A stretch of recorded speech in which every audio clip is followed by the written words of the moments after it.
कल का जो गेम था रियल मैड्रिड वर्सेस सेविया एक बहुत ही इमोशनल गेम था बिकॉज ना कि सिर्फ सर्जियो रामोस वापस अपने घर लौटे ना ही हमारे एल कापितान वापस अपने घर आए लेकिन कहीं ना कहीं हमें यह भी बात समझ में आ रही है कि Luka Modric is in his final months at Real Madrid and sooner or later हमारे हाथ से एक और हमारे लेजेंडरी प्लेयर जाने वाले हैं एंड ये ट्रांजिशन आगे बढ़ते जाने वाला है।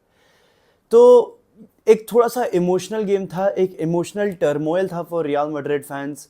एक certain section of the fan base Sergio Ramos को ट्रोल कर रहा था एंड उसके पीछे ये वजह थी ऑफ हिज एग्जिट, किस तरीके से वो चीज़ें हुई with respect to Sergio Ramos exit back in 2021 and और सारी चीज़ें। एंड एक बहुत ही मतलब एक तरीके से पूरा ही सांटियागो बर्नाब्यू उसके लिए ट्रिब्यूट पे कर रहा था, उसके लिए क्लैप कर रहा था, उसको एक स्टैंडिंग ओवेशन दे रहा था। तो एक बहुत ही इंटरेस्टिंग मैच था कल रियल मैड्रिड वर्सेस सेविया के बीच में। ये इमोशनल चीज़ें को साइड असाइड रख के अगर मुझे मैच के बारे में बात करनी हो तो मैं रियल मैड्रिड के परफॉर्मेंस से इतना खुश नहीं हूँ। बहुत सारी चीज़ें हैं जिनके बारे में हमें बात करनी है, लेकिन अगर आप इस चैनल पर नहीं हो तो प्लीज़ इस चैनल को सब्सक्राइब कर दो, इस वीडियो को लाइक कर देना एंड इस वीडियो को एंड तक जरूर देखना भाई। लूका मॉड्रिच ने एक बहुत ही स्पेक्टैकुलर गोल मारा, एक गोलाजो मारा, लिटरली विंटेज लूका मॉड्रिच मेरे को याद आ गए। एंड सिर्फ वो बात नहीं भाई, लूका मॉड्रिच ने ऐसा सिमिलर गोल मैनचेस्टर यूनाइटेड के खिलाफ मारा हुआ है इन 2012-13 सीजन एंड ऐसा सिमिलर गोल अर्जेंटीना के अगेंस्ट मारा है इन द 2018 वर्ल्ड कप भाई। तो मतलब ये तो लिटरली प्राइम लूका मॉड्रिच वाली वाइब्स हो गई। He is 38 and despite all that लग ही नहीं रहा है that he is ageing. And मतलब ऐसी सारी चीजें देख के एंड जिस तरीके से लूका मॉड्रिच डिफेंड कर रहे थे to win the ball back, intercept कर रहे थे, बॉल को टैकल कर रहे थे, ऐसा लग ही नहीं रहा था that Luka Modric is about to leave Real Madrid या फिर लूका मॉड्रिच हैज एज्ड। ऐसा कुछ लग ही नहीं रहा था। बट क्योंकि हमारे पास इतने सारे यंगस्टर्स अब मिडफील्ड में भर गए हैं, Luka Modric is 38, it could be any time कि उनका धीरे धीरे फिजिकली ही could not be at the level to compete in Europe's top level. वो सारी चीज़ें हो सकती है एनी टाइम नाउ एंड हम नहीं चाहते कि हमारे लेजेंड्स एक तरीके का बोझ बन जाए जो एक सर्टेन क्लब में बन चुके थे एंड इसलिए उनको बहुत गाली पड़ रही थी। तो you either die as a hero और you live long enough to become the villain. वैसी सिमिलर चीज बेंजेमा के लिए मैंने बोली थी, वैसी शायद से सिमिलर चीजें मेरे को लूका मॉड्रिच के लिए भी बोलनी पड़ेगी।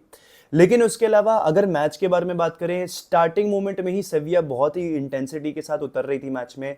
देवर creating great passages of play, वो वाइडर एरियाज पे ज्यादा ऑपरेट कर रहे थे, सेंट्रल पूरा उन्होंने रियल मैड्रिड का चोक कर रखा था बिकॉज कहीं ना कहीं आई थिंक सेविया का मैनेजर भी, I don't remember his name right now, सेविया का जो मैनेजर था आई थिंक उसने रियल मैड्रिड का प्रॉपर भाई मैड्रिड के सिस्टम पे प्रॉपर होमवर्क करके रखा था, प्रॉपर थीसिस लिखी हुई थी बिकॉज उसे मालूम था कि क्या रियल मैड्रिड की स्ट्रेंथ्स है, क्या रियल मैड्रिड की वीकनेसेस है।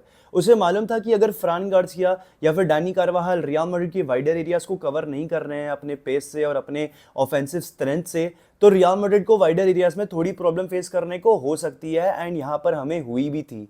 सेविया जिस तरीके से चांसेस क्रिएट कर रही थी अपने लेफ्ट हैंड साइड से, अपने राइट हैंड साइड से, specially in the first half, वो काफी दिलचस्प था। एंड जिस तरीके से रियल मैड्रिड टैकल कर रही थी, इनफैक्ट रियल मैड्रिड टैकल ही नहीं कर रही थी, रियल मैड्रिड बस एब्जॉर्ब कर रही थी प्रेशर को। उसके अलावा मैड्रिड ने एज सच फर्स्ट हाफ में कुछ नहीं करा है।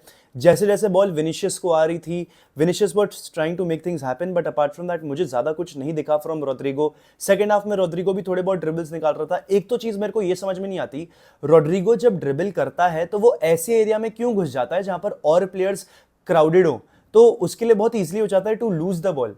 एंड वो चीज मेरे को समझ में नहीं आती रोड्रिगो की। And apart from that attack हमारा थोड़ा सा टूथलेस लग रहा था। Vinicius was trying to make things happen, but honestly मुझे ये गेम बेलिंगम या होसेलू का लग रहा था बिकॉज जिस तरीके से सेविया ने क्राउड करके रखा था अपने सेंट्रल एरिया को, अपने डिफेंस पे भी 2-3 बंदे और आगे चढ़ा रखे थे। They were creating a mid block और अ लो ब्लॉक जहां पर वो एक 5-3-2 के स्ट्रक्चर में मेंटेन करके रख रहे थे या फिर एट टाइम्स वो एक प्रॉपर 4-4-2 के स्ट्रक्चर में डिफेंड कर रहे थे। तो उनका जो डबल पिवट था वो बहुत नैरो डाउन आ रहा था एंड वो सेंट्रल एरियाज को पूरा स्क्वीज कर रहा था ताकि हमें कोई स्पेस ना मिले हमारे क्रॉस को कन्वर्ट करके एक हेडर से गोल मारने के लिए। एंड इनफैक्ट हम मार भी कैसे सकते थे, विनिशियस या रोड्रिगो हेडर्स के सिचुएशन में इतने अच्छे प्लेयर्स हैं नहीं एंड हमारे पास ना ही होसेलू थे ना ही बेलिंगम थे to convert all those headers. तो हम फर्स्ट हाफ में इतनी क्रॉसिंग गेम खेल क्यों रहे थे, मेरे पास कोई आइडिया नहीं है इसका। क्या प्लानिंग थी, क्या स्ट्रैटेजी थी, उसके बारे में कोई क्लैरिटी नहीं है। लेकिन अगर मेरे को मैच के बारे में बात करनी हो भाई, इजीली मैं बोल सकता हूं या तो man of the match Sergio Ramos थे या फिर man of the match Luka Modric थे। बिकॉज पूरा गेम सर्जियो रामोस ने दिखा दिया भाई कि तुम्हें रिग्रेट करना पड़ेगा, तुमने जो मुझे हटाया है ना अपनी टीम से, तुम्हें उस बात का रिग्रेट रखना पड़ेगा भाई। एंड आप पहले वाला गेम भी देख लो जो हुआ था उनके स्टेडियम में, ठीक है, वहां पर भी कितने इंटेंसिटी के साथ सर्जियो रामोस उतरे थे on the pitch Ramon Sanchez Pizjuan में, एंड यहां पर भी at Santiago Bernabeu, and he was literally if not the best player, easily the second best player on the pitch for sure भाई। And कल तो मैं कह ही सकता हूं भाई, या तो मॉड्रिच या Sergio Ramos were the best players, and भाई both of them are ageing like fine wine.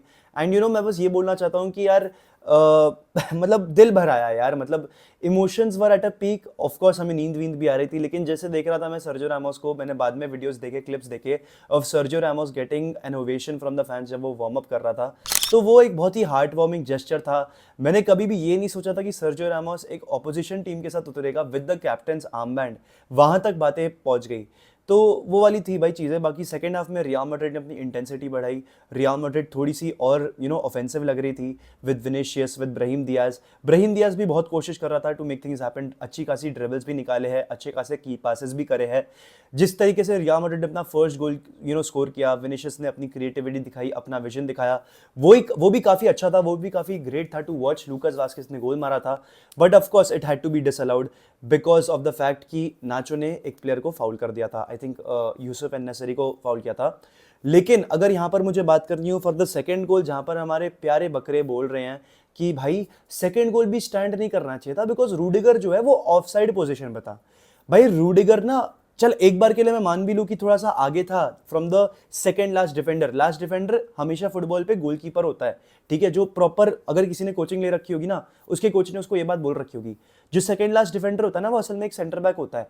इस केस में रूडिगर शायद से आगे हो सकता है, बट ना ही बॉल के साथ रूडिगर ने जरा सा भी इंटरैक्ट करा, ना ही उसने प्ले में कुछ भी पार्ट प्ले किया, तो बिल्कुल भी कोई तरीके से ये ऑफसाइड नहीं है। एंड लूका मॉड्रिच का जो गोल है, it should stand all day long. ये बेसिक फुटबॉल रूल्स है, इसके बारे में मुझे ज्यादा कुछ बातचीत करने की जरूरत पड़नी नहीं चाहिए। उसके बाद अगर मैं डिफेंस की बात करूं, नाचो थोड़े से अच्छे पासेस निकालते हुए दिख रहा था, but that was it from him. Defensively still vulnerable लग रहा है, उतना कॉन्फिडेंट नहीं लग रहा है, एंड स्लोली एंड स्टडली मुझे यह लग रहा है कि भाई ये नाचो का लास्ट सीजन हो सकता है एट द क्लब। रूडिगर की परफॉर्मेंस काफी सॉलिड थी, उसके ऊपर ज्यादा कुछ बोलने की जरूरत है नहीं, हंसमुख लग रहा था अपना बंदा, कोई बात नहीं है उस पर। लूकास वास्केस से तो भाई मैं माफी मांगना चाहता हूँ, जितना भी मैंने उसे कुछ भी बोला होगा।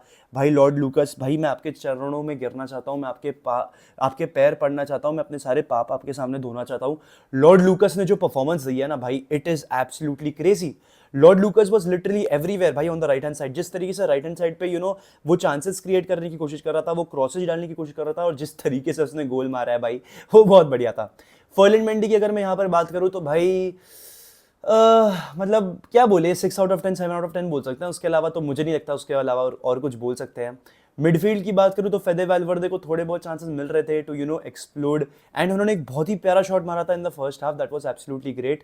उसके अलावा वैल्वर्दे भी थोड़े से गेम में इन एंड आउट ही लग रहे थे, 50-50 लग रहे थे। बाकी ब्राहीम दियाज तो ऑफकोर्स मैंने बोल दिया कि he was creating chances here and there, dribbling कर रहे थे।